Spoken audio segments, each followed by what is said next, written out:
وزیر اعظم کے زیر صدارت نیشنل سیکیورٹی کمیٹی کا اجلاس، سیاسی اور عسکری قیادت کی شرکت، آڈیو لیک کی ابتدائی تحقیقاتی رپورٹ پیش، دو انٹیلیجنس اداروں کے سربراہان کی معاملے پر بریفنگ، مشرقی اور مغربی سرحدوں کی صورتحال، خیبر پختونخوا میں بڑھتی انتہا پسندی پر بھی غور۔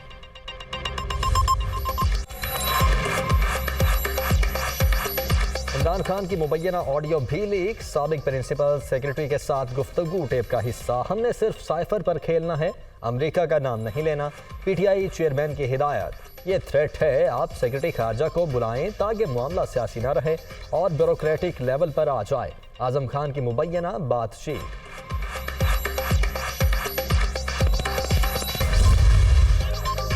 22 کروڑ عوام کا ملک ایک نااہل کے ہاتھوں گروی رہا، عمران خان نے داخلی اور خارجہ سطح پر پاکستان کو تباہ کرنے میں کوئی کسر نہیں چھوڑی، سنگین جرم ثابت ہونے کے بعد بھی عبرت کا نشان نہ بنایا گیا تو تباہی کا ذمہ دار ہم سب کو سمجھا جائے گا، مریم نواز کا ٹویٹ۔